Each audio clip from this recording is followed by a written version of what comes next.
Hello, everybody, and welcome to episode 3 of Beyond the Norm. We're rolling, we're grooving. I'm Mark Clementi, Colin Johnov. and today we have a very special guest. We're going to change things up. We're not going to do our opening segment. We're going to get right into it with our guest because I think we have a lot to talk about, so we don't want to dilly-dally. We don't want to waste time. Let's get right to it. Ladies and gentlemen, our guest for this week, none other than former Pitt quarterback and a good friend of both Colin and me, Mr. Nick Patti, everybody. Woo! Nick, Thanks what's for having me, happening, my guys. man? How are you? Doing well. Just getting through this season for sure. Yeah, I think we all are, right? I mean, we'll get to that in a minute. But why don't we start? I get asked all the time, Colin, I'm sure you get asked because people know that we're friends with Nick. What are you up to? I think people are a little shocked that you decided to call it a career and move on with your life's work. So why don't you give everybody an update on what's the latest with Nick? Yeah, so a big part of like what I believe is the Pitt family is you have, a lot of frames of references to look to, a lot of people, that are very successful outside of football. And seeing some of the people that, I played with, you know, in my mind, from the outside looking in, maybe hold on to football a little too long, and miss opportunities elsewhere. Um, I definitely didn't want to do that. I wanted to, move on to the next part of my life. Um, I was very excited about the way that it finished my career. But I was looking forward to, going and doing something else. 5 years of college football was definitely a lot enjoyable, but a lot for sure. So yeah, I was, I guess, just excited to move on to the next chapter for sure. So been doing that. Just got a job working with Stryker doing medical device sales. So I'm very excited about that. That's the next step. Definitely a step that I was looking forward to. Talking to, as I mentioned, the Pitt family, a lot of the former teammates enjoy what they do working with Stryker. So good stepping stone to get in, and I got a great job, so I'm excited. So, real quick, I guess we can dive into it because a lot goes into deciding to walk away from the game, particularly on your own terms, right? I know you said you didn't want to hold on to the game too long, but what all went into that decision? And do you ever regret that on certain Saturdays this fall? Um, so I mean, I definitely didn't. Here's how I'll say it. I definitely didn't think I would feel as strongly about missing it as I do during the season, right? Like, in the spring and summer when I was enjoying myself and golfing and not on South Water Street every day, that was definitely exciting for me. But watching these Saturday games, it's you know the plays, the players, the situations, and you're watching and you do wish you were out there. I wouldn't say regrets the word, because I don't like to think about like, oh, what if I would have, done this or done that. Um, but definitely missing it for sure. Now, to me, when you made that decision to say, that's it, I'm done, to me, that was a very mature decision. And how you handled yourself all through last year amazed me. Colin and I talked about it as it was happening. I think to be 22, 23, and to have the level of maturity that you had, given the scenario that played out last year, and then ultimately deciding enough's enough. Where do you think that comes from, Nick? I don't think a lot of people have that, are able to handle themselves the way you handled. You handled it better than I did. I'm going to be totally honest, as you know. Where does that come from? Like, is that something that's just innate? Is that something that you consciously worked on, to be able to say, you know what, whatever, I'm just going to take what comes to me, control the controllables, and move on? I mean, talk about that. Yeah. I'm someone that always likes to ask a lot of questions, learn about, what people's decision making process is and where they're coming from. And I think that Pitt's so unique where they have so many different people from so many different backgrounds. So really I would just ask everyone questions like, hey, you know, guys that are 2, 3 years older than me, like, hey, what are you thinking after you're done playing? Like, what you going to the NFL? You going getting a job? What's your thought process like?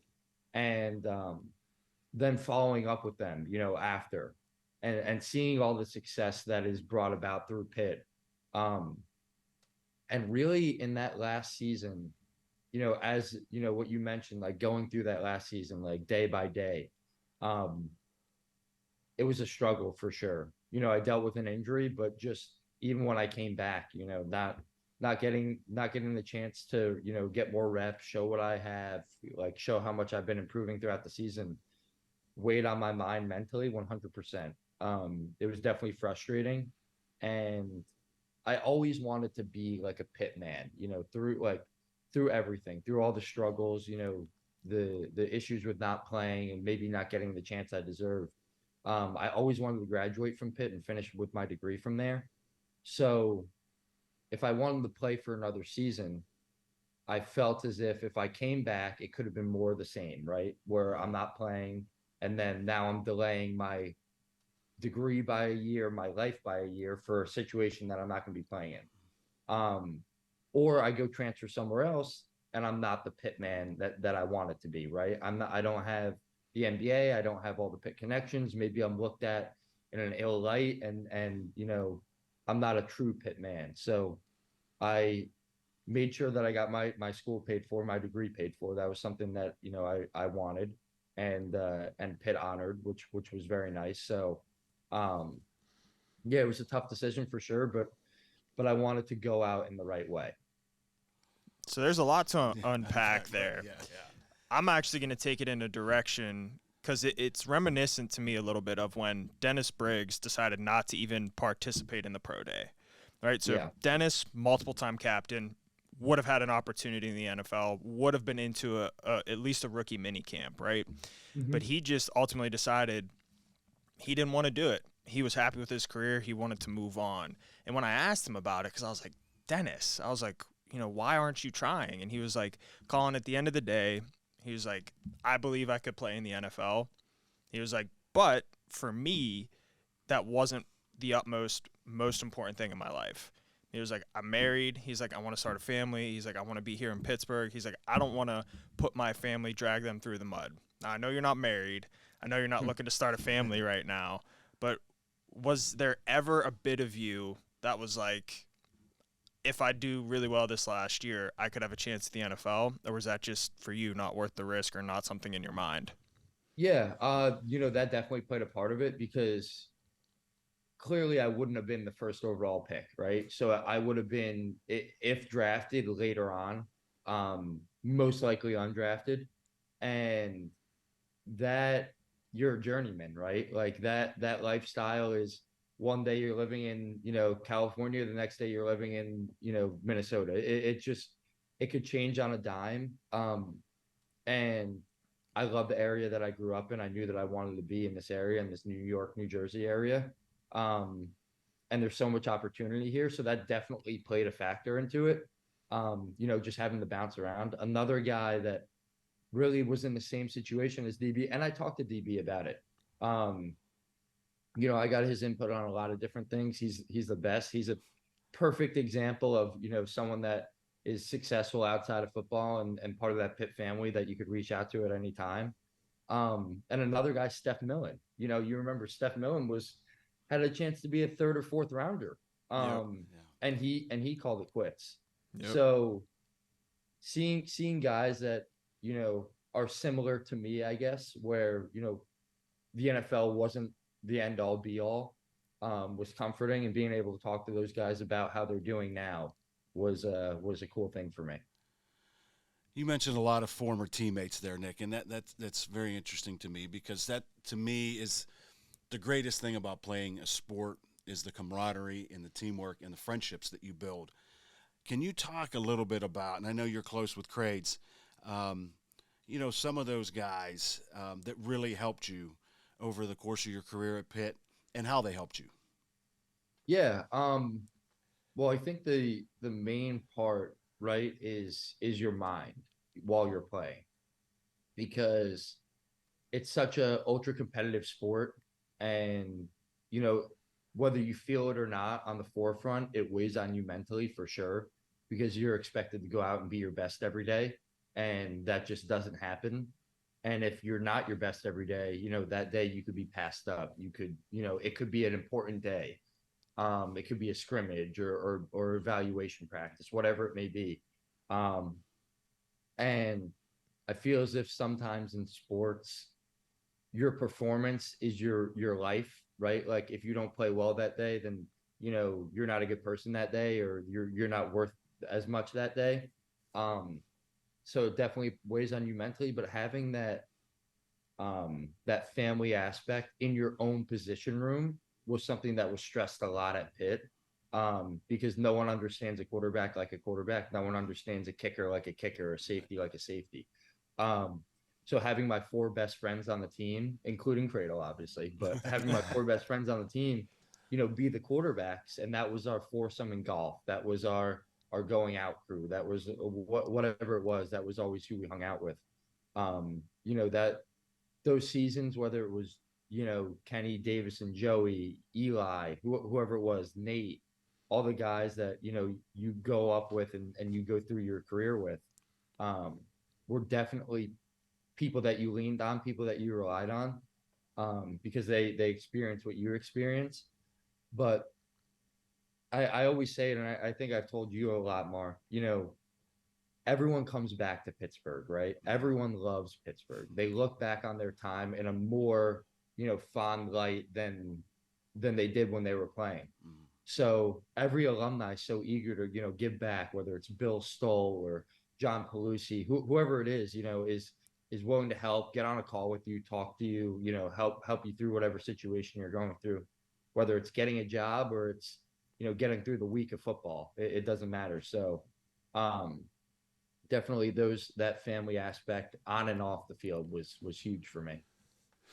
And speaking of family, I don't real quick, Colin, because you just touched on it, so it's a perfect seg for me. It's one thing I wanted to talk to you about. I've been fortunate enough to meet your mom and dad. Um, Two great people.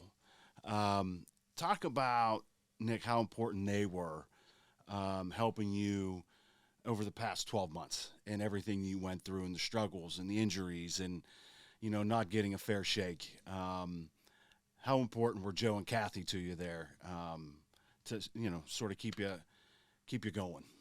Absolutely. Yeah. And I think that this is a huge part of it too, is, my dad obviously wanted me to keep playing, right? Every son is the best athlete in the world, right? So he definitely wanted me to keep it going, get another shot. But and my mom was the biggest proponent of it, and my dad was too. He understood that it is what it is, but it's about, doing what makes you happy, right? Mm. And if you're going to work every day and you're not fired up about it, and it's not, something that you love doing, or can find a way to make it something that you love doing, then maybe you're doing the wrong thing, right? And I love going to practice every day. I definitely did, but finding that drive for in my fifth year Mm. for like 5 or 6 reps of practice was struggling at the end of the year, because we were struggling, and rather than it's a decision that was made. Obviously, I was not part of it, but the this when you're struggling in the season, it's either do you give less reps to the starters and try and develop your second guys, and maybe someone shines through the cracks and becomes that, person that becomes the player that you need, or do you give the starters more reps because they need more practice, they need to be more comfortable in the offense, defense, whatever it is. um and we opted for the latter, and that included me getting, half the reps that I was in a crucial point in the season, which, you could say that it worked out, right? Because we won our last 5 games last year. Um, but it was definitely tough on me for sure. Playing well, I'd go out, maybe get 10 to 15 throws, and I was 90%. And then 3 days later, I'm getting 4 throws. It's like, well, the struggle of like, I'm playing well, why am I getting less reps? So, that was a decision that the coaches had to make, and it worked out. But definitely a struggle for me in the season. So it was just truck, trucking along and trying to, find the motivation to finish it out, go out in a good way, and move on to something else. Again, yeah. So more to unpack in something you highlighted that I want to be respectful to as well is it's really hard as a coaching staff to make the right decisions for the team, for the program, for all the pressure from different avenues of being a coach. But obviously, for you in particular, like looking at your journey coming in behind Kenny Pickett, Kenny's the guy. Obviously, you come in as a freshman, you're behind him, you're behind him, you're behind him. Kenny has a phenomenal year, gets up for the Heisman, decides not playing in the bowl game. You finally really get your first chance. I know you had started some other games, but this is like the Nick Patti show. Yep. You light up the world on that first, I believe it was the first drive. Second drive. Second drive, yeah. And then right down boom. The field. Boom, boom, boom. Yeah. Break your first collarbone. First drive I argued should have continued. Yeah. We'll let that go. There were some drop passes there. Okay. We won't name any names, but anyway. Okay. Nonetheless, you light up the world. Two guys that are still playing. So you dive in the end zone, break your collarbone, need surgery. Pitt ends up losing the game. So now you're going through this injury. They bring in a transfer. I'm going to be honest. Everyone's rooting for you. Everyone believes you deserved that job. I was still well connected with the guys in the locker room, talking to several of them saying, we don't get what's going on. Like, Nick should be the guy. And like I said, I want to be respectful to coaches' decisions. But everyone's rooting for you. You end up not getting it. Right, so maybe talk about through that journey, sitting behind Kenny, getting your chance, getting hurt, then bringing in another guy. You still believing you deserve the shot. So maybe give us a little chronological, thought process of how hard that really was for you, because it's not easy. Yeah, and I think that the biggest word in football for me was, especially at quarterback, was confidence. Right, like if you don't have, I could watch, and it's a gift now, that I've been in that position, but it's a gift that I could watch college football and I could watch quarterbacks and I can say, he's confident in himself, he's not, just by the way they throw the football. It's so obvious. And it's 100% mental, right? Like it's so crazy that the mental aspect of it is so visible in quarterbacks. And it's the same way in kickers, right? Like, there are guys that come out and they can't make an extra point. And then there are guys that are consistently making 65-yard field goals. They're all great kickers. It's just about the confidence that they have. So I always kept that confidence, through everything, through being Kenny's backup, through 2020 being the fourth quarterback, like when it wasn't deserved in my eyes, and just always wondering why was a question. Like, what, I was the second quarterback in 2019. Why was I the fourth in 2020? And then why was I the second in 2021? So it was sometimes tough to keep the confidence, especially this past season it was. But yeah, and I think you just find yourself in situations where your confidence gets tested, your like character gets tested, and trying to find the best version of yourself is something that was key for me. So just working through every day, and that's part of why it was such a long career, such a long 5-year career, was all the ups and downs. And I went out on the high note, so that was the way that I wanted to leave it. Through all the valleys and the peaks, I wanted to go out on top. I want to get into that too, but how did you maintain that confidence through all those ups and downs, like you said? Because a lot of people, you see NFL quarterbacks who start for 5 years lose that confidence. So you're, like you said, as a backup, trying to maintain that confidence. What did you do to maintain that confidence? I think that, you validate yourself 100%, but you're lying if you say you don't need a little bit of validation from someone else. So I tried to capitalize on everything that I got, whether it was, 2019 getting a win, we beat Delaware. It wasn't a pretty win, but we won the football game, right? And I played well enough that I felt comfortable with how I played in my first start. Almost threw for 300 yards, which was a big deal for me. And it was cool that I produced that. So finding the little wins, right? Like it was ugly, but it's a win, right? There's one more number in the win column. And in 2020, fourth quarterback, I said, screw it, I'll be on the scout team. I don't care. I'll rip the defense up every day.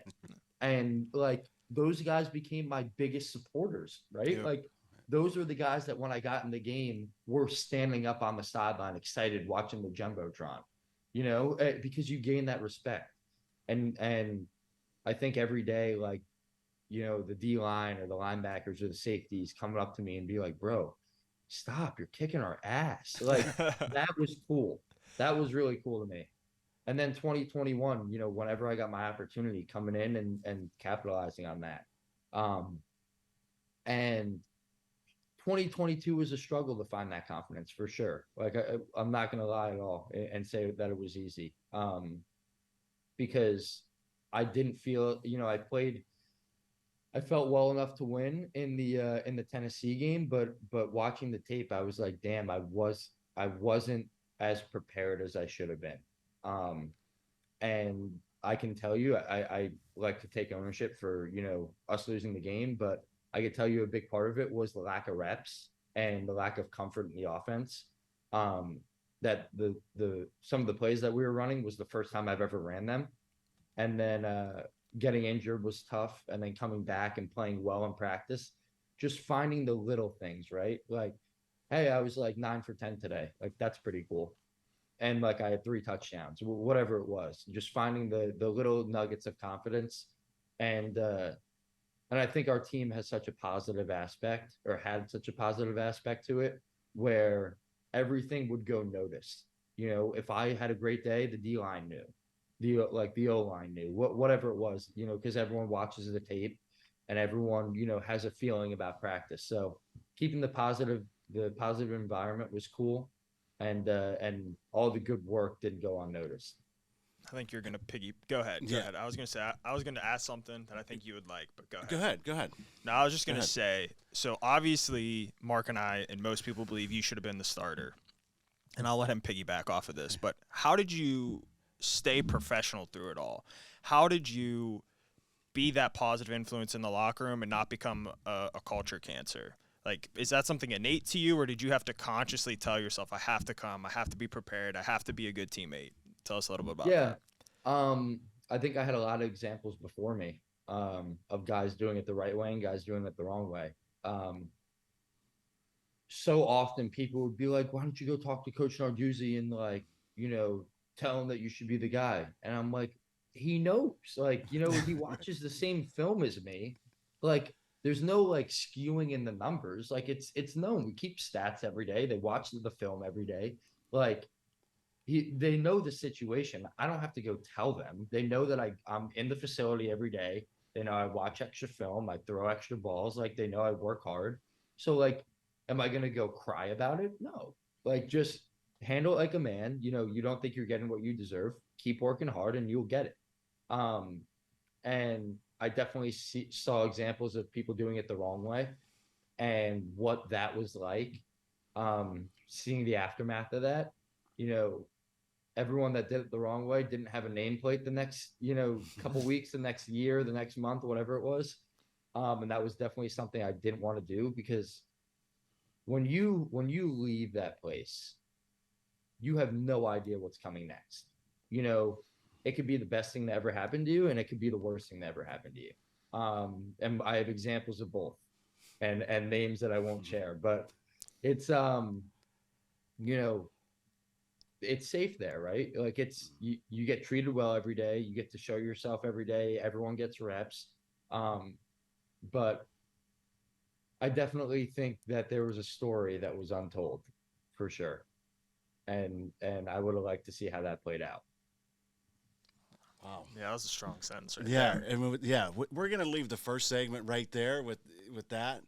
We're gonna take a little break, gather ourselves here, and then we'll be right back with more from Mr. Nick Patti. Stay tuned.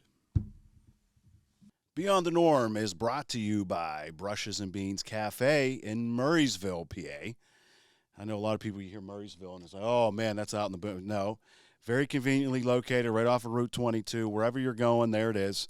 And at Brushes and Beans, we are your home to the area's best coffee. And so when you come in and grab a coffee, you can also sit down and paint your own pottery. So when you're talking about relaxation, which is part of mental fortitude and being able to just clear your mind, great way to do it.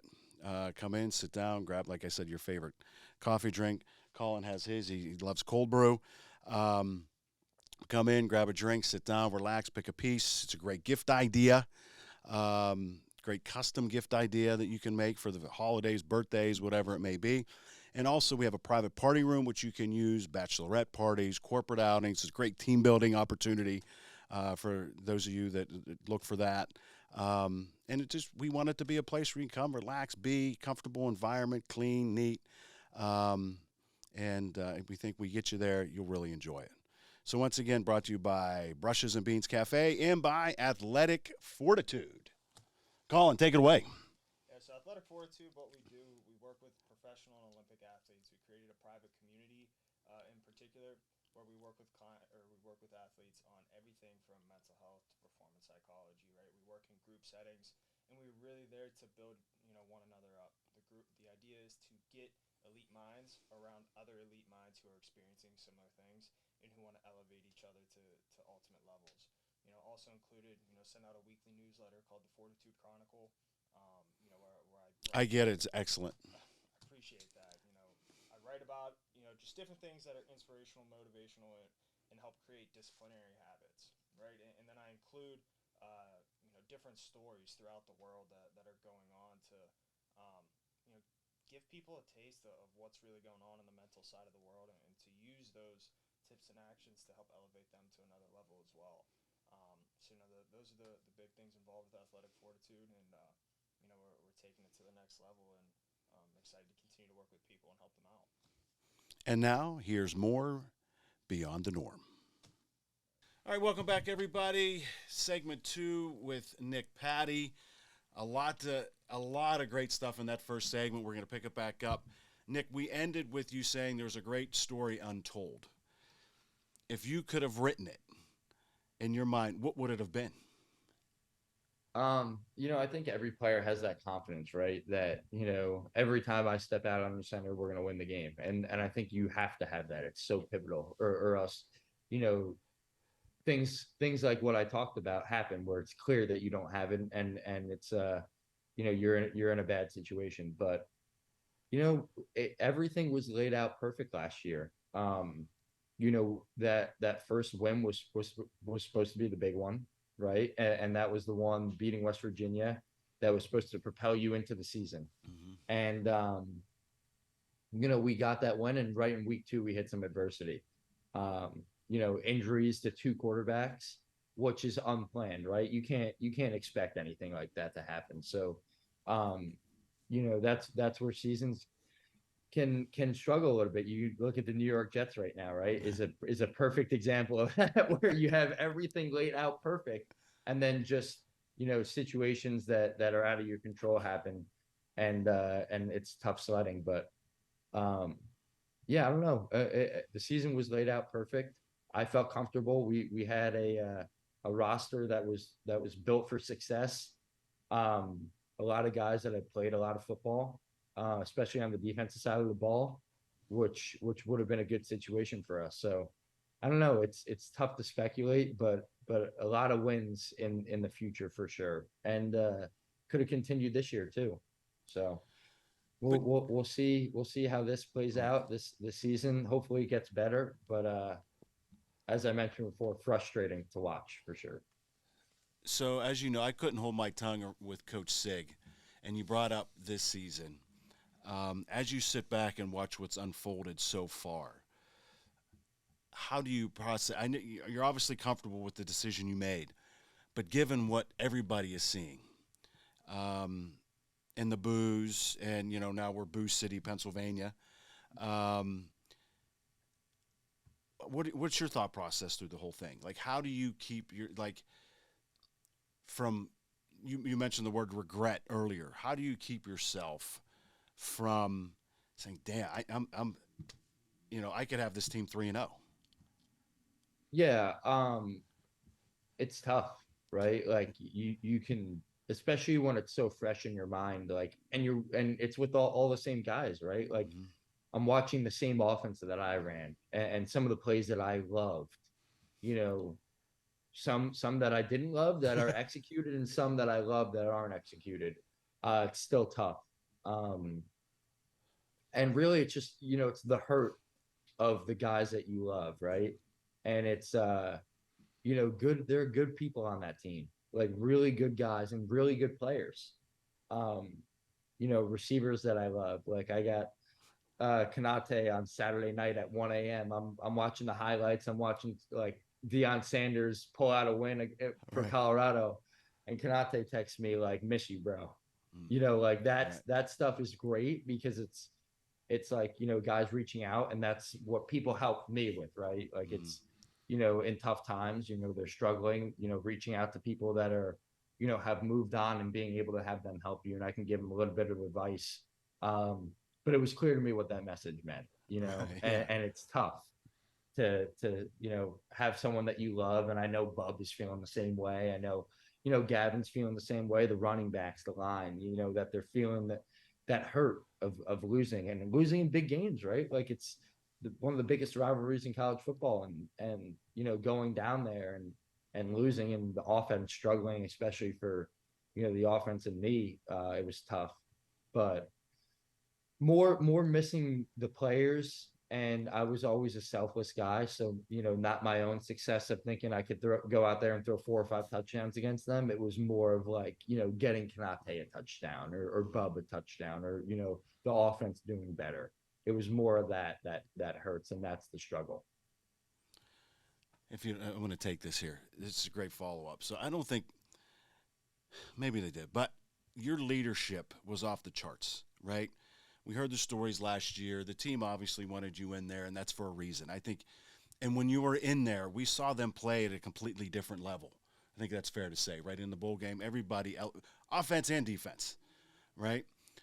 And you just saying you're selfless and, wanting to get a touchdown for Mumfield means Gavin. Um, I don't, I don't even know if you even realize this, but that's like the definition of servant leadership. And I think your teammates picked up on that. Um, is that something you've always had, thinking back to your days at St. Joe's? Um, or, is that something you worked on? You've always, because that intrigues the hell out of me, right? Because you have it, right? Everybody talks about it, right? Yeah. It's the certain quarterbacks have it. Kenny had it. You had it, obviously. Um, as a quarterback, how would you describe that? And did you always have it? Yeah, and when I first started playing quarterback, there was like you always have these moments, right, of like that you remember when you were like 6 or 7 years old or whatever it is. And I remember in where I grew up, you played flag football, and then in third grade you went to tackle football.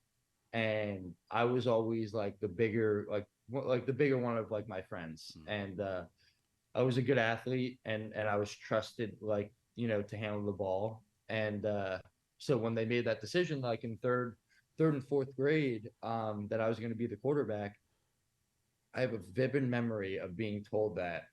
And my first reaction was, so I get to hold the ball on every play. And that was like the coolest thing to me. Like, so I always loved being part of the action, and I loved always, being in control of the game, and being able to be in control of the game. You're able to make a difference in the game on any play. So that, as a kid, that was what always intrigued me. But just as time went on, you know, everyone has their own story, and being able to get like a receiver a touchdown, a tight end a touchdown, running back a touchdown, like celebrating with the offensive line, that became more like I remember, you know, the passing touchdowns way more than the rushing touchdowns because I got to give it to someone else. And that was always cool to me. And I think, you know, quarterbacks all have that in them, the leadership of being able to, help other people out and try and put other people in situations to win. And when you don't, it's a shitty feeling. You know, when you have a bad passing game and you're not on and you're missing guys, I could sympathize with you every day of the week, because that's a terrible feeling, because you feel like you're the reason why, success isn't happening, and success isn't happening for other people. Um, so yeah, I think just from a young age, that was always one of my qualities and my goals, was to give the ball to other people and let them do what they can with it. And I think that it's such a simple thought, right? Like, give the ball to the good players. Um, but that was why Jordan Addison won the Blitnikoff. That was Whip's mindset. Coach Whipple's mindset in 2021, 100% was to get the ball in the good guys' hands, and that was it. If it was a bubble, if it was a post, whatever it was, give the ball to the good guys. And he would always say, think players, not plays. Right. So get the ball to certain guys, whether it's, I need a trusty catch on 3rd and 7, give it to Jay Wayne on an in or an out or whatever. Think players, not plays. Um, and it's so simple, right? Like, oh, we have a really good receiver, let's get him the ball. But sometimes it gets lost in the game. And when you start finding your best receiver, your running back is getting 2-3 touches, that's why you're not going to succeed. So I think simplifying it as much as you can, because it's difficult when you get on the field, but trying to find the simplicity in the game is huge. Phenomenal answer. And now, one thing I want to ask you, in essence of the Beyond the Norm title, people don't realize how hard it is to be a quarterback in the ACC, in Power 5, in college football. Most people who are out there watching TV, criticizing whatever, don't realize all the work that goes into it. I would love to hear, for your success, how much of it is natural, how much of it is hard work, and maybe give us a glimpse and a picture of what your day-to-day was like in the season, and then even in the off season, if you'd love to tell our listeners about it. Yeah. So I have a bunch of angles that I get hit that from. So the first is, yeah, people don't realize how tough it is. And I think that it's so cool now, the technology, and I get to watch on TV and sit with my friends and sit with people, who haven't played at that level. And, the NFL and college are now having that behind camera view, or like two is putting on the GoPro. And people are like, oh, that was actually a really good throw. Like, that was really tough. Like, there were people right in his face, and there was like 6 people he had to throw it by. It's like, yeah, idiot. That happens every play. That's every single play. Um, where people don't really realize that. And it's so, the stadium is designed in a way that everyone has an aerial view, so everyone can see who's wide open. But it's different when you're on the field, for sure. So one of the pet peeves of mine, for sure, especially, with guys who've played, right? Like, guys who've struggled on the field, had games that they were terrible.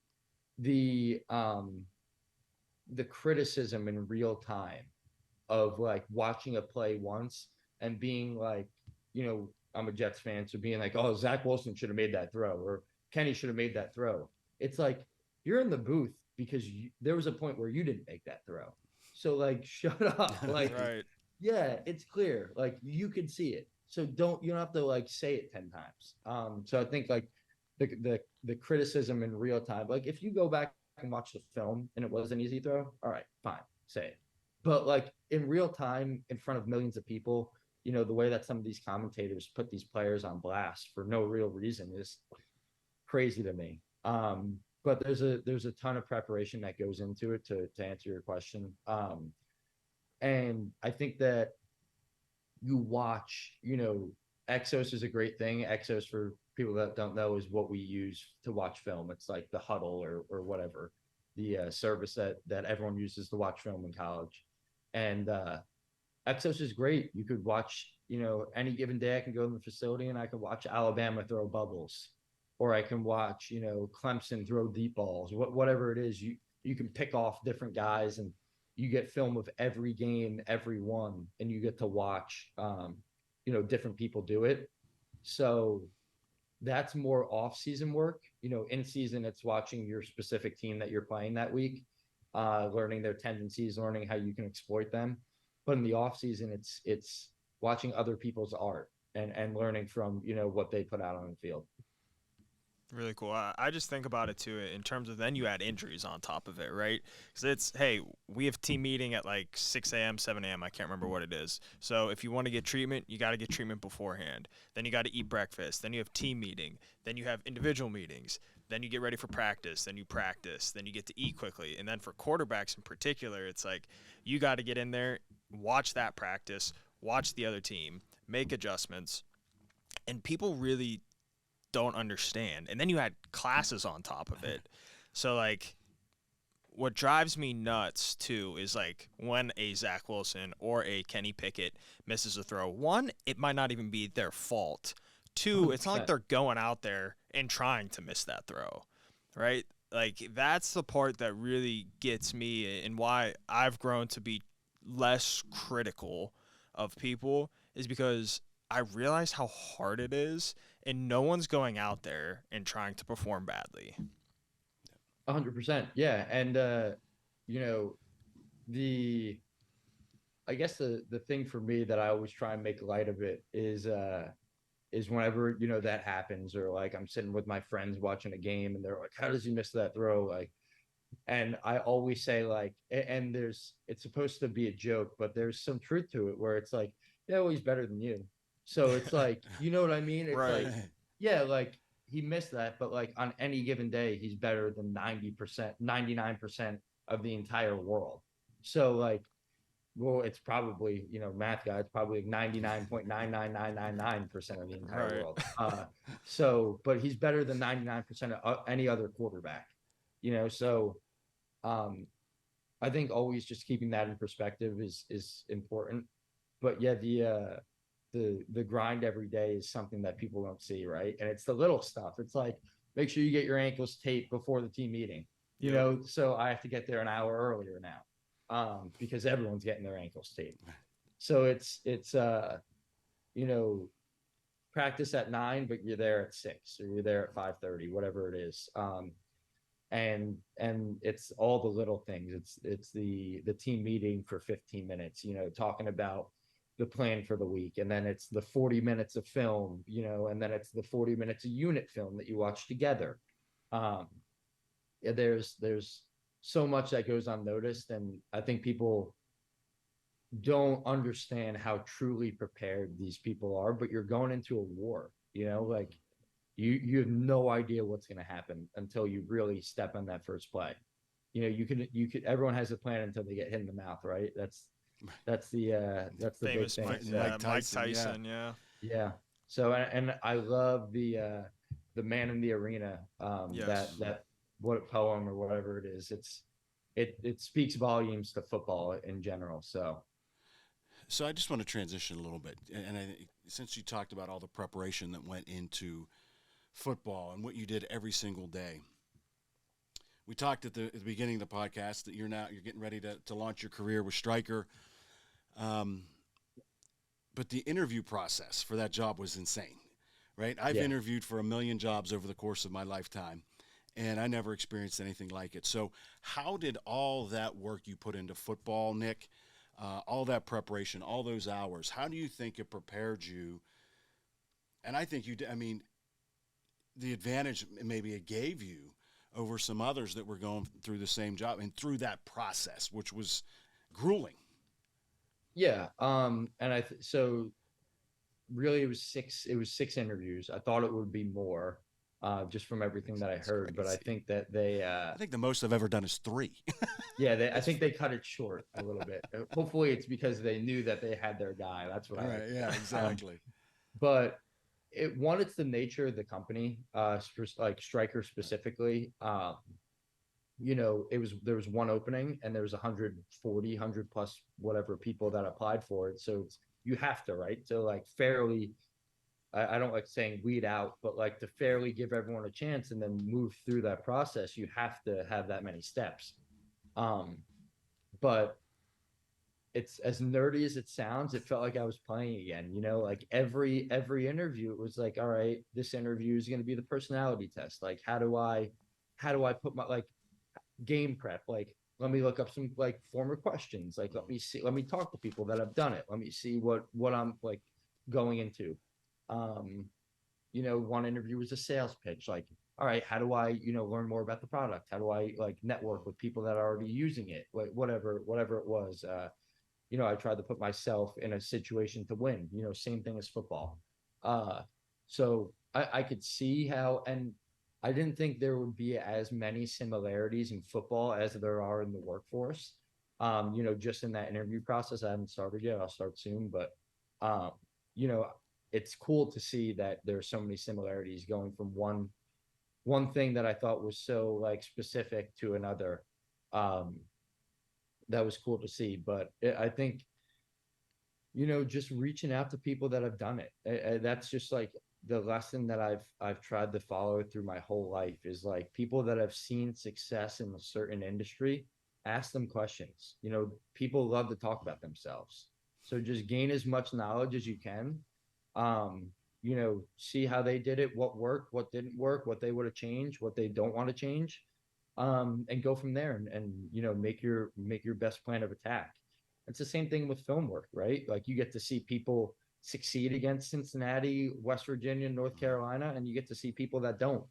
Um, and just finding what works. And I think that, Colin knows, especially from playing the offense, every week there's 10, 15 new plays, that you install. Yep. And that's definitely a part of it is recalibrating where you're going, reloading and shooting. So So I like to say, I believe athletes just have an innate advantage going from athletics to the real world. I think athletes, the laziest athletes, are still better than a lot of regular employees. Oh, I always right? look for athletes. When I was hiring in my career, I always look for guys, no question, that or gals that were athletes. Right.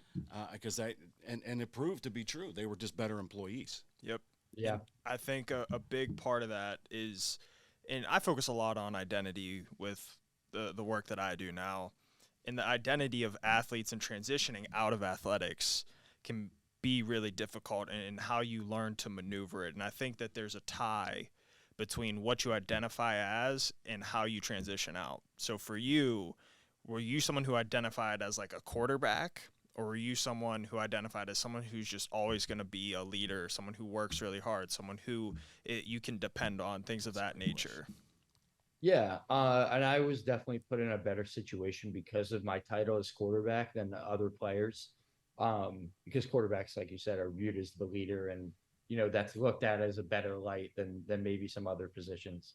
Um, but the struggle is real for sure. When you finish playing, because like I would get into a debate with any single person that being an athlete, you have to be more emotionally involved in your job than any other industry. Yep. And leaving that is tough, right? Like as much as that you're done, me, I could be the perfect example for you. It still sucks watching on Saturday. I was as clear and I knew exactly what I wanted to to do can't come the end of the season and it still sucks. So, imagine guys, Colin, I'm sure you're in that exact situation where it's like you might have been done, knowing that you wanted to be done, but it's always there for every single person. You will always miss it. Um, so that's a big struggle and talking to people, like John Pelusi and guys that handle athletes after they're done playing. He said like there are guys that like just don't have any motivation to go work and they don't know where to find themselves. And I see why. I always told myself I'd give myself a couple months to relax. Um, so these last couple months I've been finishing up my MBA since I've been finishing playing. I've been finishing up my MBA, which is not really like relaxing, but it's not in the interview process, job hunting, networking. I said I'm gonna play some golf. I'm gonna relax. I'm going to enjoy time with my family, with my dog, and the people that I've missed for a long time. You know, being with my friends from home that I grew up with, finally being able to, hang out, go to the things that I've missed. I'm excited for the holidays, but taking some time to enjoy myself was something that I suggest for every athlete if they can. Decompress, look back on your career, pull up the highlights, like every couple weeks, months, watch the games that you enjoyed, that are good memories, and then you'll be more eager to work. Like, I couldn't be more excited about this opportunity at Striker, and it's big in part because the time that I've had to decompress and enjoy myself and really get myself in the mindset I'm going into that next step. We'd be remiss before we say goodbye today if we didn't ask you about this year and what's going on with Pitt. Um, it's like deja vu, right? I mean, that's what so many people are saying. Narduzzi hasn't learned his lesson. He's so stubborn. What are your thoughts? I mean, you have a unique perspective to all this and what's going down this year. So, Yeah. what do you think so far? So, I'm so grateful for the the opportunity that Pitt gave me, and the relationships that I built with the coaches and everything.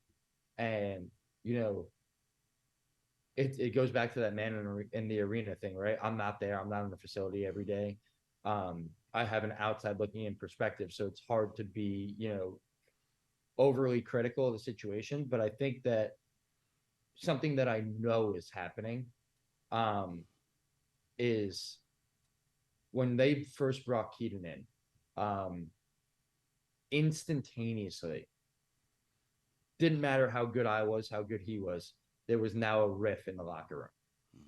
And that is something that will always happen, because I've built relationships with these guys, with the same 110, 120, 300 guys over the last however many years, including alumni. Um, and I have personal relationships with all of them, and I love all of them. And I'm in a, great light with all of them. So when they bring someone else in, he's a predator, right? Like, that someone outside the locker room comes in. Every single player on the Pitt football team in 2022 questioned why we're bringing someone in. That is 100% what happened. Ask me, why are we bringing someone in? Like, we have you. Like, why do we need someone else? And for you, that's tough, right? Because you're like, well, the whole team wants me to play, and now I got to go prove why in my fifth year, Right. which I would have thought, people felt comfortable with it. But when you bring people in from the outside, it creates a rift in the locker room, 100%. And that's fighting through that is hard. Fighting through that in 7-8 months to get ready for the season is tough. It's a disconnection in the play calling. You've only been with this player for 8 months, 9 months. With the comfortability with receivers, running backs, offensive line, snap counts, like all the little stuff, like, the struggles that people don't see on the forefront come forward, in games. And for people that have played, it's very clear, where the disconnect is, and where the issue is. So that's something that I see clearly, is the lack of what you said, that when I went in, everyone was comfortable, everyone was energized. It's because they're comfortable with me, and they knew what to expect from me. Where it's no fault on anyone, it's just the fault on not being familiar and not being comfortable. I'll give you the last question. I just want to highlight something too. I think in today's day and age with the transfer portal, and that's a conversation that could take 3 hours. But at the end of the day, I think some of the programs that are going to be able to survive through the portal are going to be the teams that put an emphasis not on the transfer portal, particularly with quarterbacks, but really take the time to develop their guys. Get young guys in, develop them through the system, get known as the program that's going to develop your quarterbacks. because not everyone's going to have the same success stories getting transfers in like Joe Burrow. Right. It's not going to be for Or everyone. what let's see. Or what Yeah, Dion does, right? Yeah, That's right. not going to be for Yeah. everyone. So I think, and again, man in the arena as an outsider though, for Pitt, I would just love to see Pitt get back to developing guys. Kenny was a 4 or 5 year Yeah. guy through there. Yeah, You know, yeah. Nick, 4 or 5 year Yeah, guy. yeah. It would have been just so much better if the UCLA game was the whole season for Pitt. Right. But, you know, last parting advice, you know, for anyone who wants to achieve anything great, you know, from your perspective, what's your advice to them? Yeah, no, absolutely. And before I answer that question, to touch on just you gave the example of Joe Burrow, right? And I think that there's a huge difference. And then you brought up Dion, right? I think there's a huge difference in those two situations because one, I think that LSU had their foundation built and the foundation was good. And Joe Burrow's first year, they win like 9 or 10 Yep. games. Yeah, Something 9 like they or had a 10. great Yeah. season, but Burrow didn't. He had like 12 touchdowns. Yeah. It took him another year. It took him getting into that second year to be comfortable. Whereas with Colorado, I think they're 100% right now running on confidence. Yeah. Yeah. And I think that they're 3-0 because everyone is like scared of the spotlight when they're playing them. And two, they're running on juice. Like stadiums packed out, everyone's watching, like they're playing well. But I think that the difference in why they're playing so well right now is one, the confidence and the juice. But two, I think it's Shador Sanders they're running the same offense. Mhm. I think the issue comes when you plug a quarterback into a new offense and now expect them to succeed. Yep. Yeah. But with the quarterback, if they're running the same offense and it's just in a different jersey with different skill guys, like all these guys run 4.4s, 4.5s. Like they're the same guys. They're just, a little bit taller, a little bit faster, a little bit quicker, a little bit better hands. So I think it's harder to plug a quarterback in than it is, a receiver or an offensive line. I think that you can gel that together, but as a quarterback, and it might just be the bias of me playing quarterback, but I think it's harder for the quarterback to have confidence throwing it with only 1 year.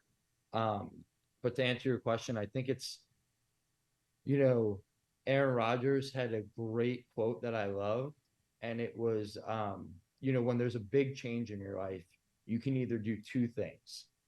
You can reject it and you can show why it's a bad change, or two, you can fully immerse yourself into it and try and get the most success out of the situation. So you saw like he was hanging out with Sauce Gardner, like the young guy, like the defensive guy. They had their handshake and he's going to Knicks games with them. He's going to Broadway shows. Like he fully threw himself into the New York Jets culture. It was not like coming in and now he's the big man on campus. He was 22 again. He joined everyone. He had no, he was humble. He had no ego and he just, jumped into the team. And obviously, injuries are something you can't plan and it didn't work out. But I think that that's a great life lesson. When people make changes in their life, everyone likes to look back and be like, oh, like maybe the grass was greener. But if you fully immerse yourself into change and you accept it, and you just go in, work hard, good things are going to come. So I think just, being a good teammate, having confidence in your decision that you made and just fully, going 100% with it. Because I think even if it's the wrong decision, if you're decisive about it, it'll work out to be the right decision. Wonderful place. Yes. Perfect place to end it right there. Nick, thanks so much for joining us, buddy. We really appreciate it. On top of that, it's always good to see you. It's always good to talk to you. Best of luck as you launch your career at striker. Wish you nothing but the best. If anybody deserves it, it's certainly Nick. And on behalf of Pitt fans everywhere, and I consider myself one of the bigger Pitt fans, thank you for all that you did for the program. Thank you for being a wonderful representative. And thank you for just being a class act and representing our university exactly the way we want it to be represented. Absolutely. Yeah. The going back to Pittsburgh is always something that I love doing. So it's good to be able to have a second home there for sure. Well, he's a rock star now. So we were at the Cincinnati game, and everybody like, oh, that's Nick. Oh, that's Nick. Oh, that's Nick. Yeah, who would have thought? Yeah. So awesome. I told you when it happened that you're going to be forever immortalized in Pittsburgh, and I think that's certainly the case. Yeah, no, it's a great city, passionate city, as we can see with the booze. But being accepting of that passion and trying to make it work in your favor is the best way to go about it. Awesome. Thanks, brother. Appreciate you. Appreciate it. Thanks Nick. for having me, guys. Take care, brother.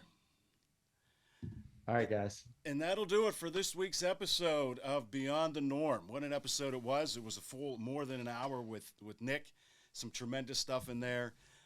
So hope everybody enjoys watching. Colin, any final parting words for our crowd? Just like, rate, subscribe. Tune in next time. Take it easy, everybody. See you next week. As we told you earlier, so we don't have to go all the details again, Beyond the Norm is brought to you by Brushes and Beans Cafe in Murraysville and by Athletic Fortitude.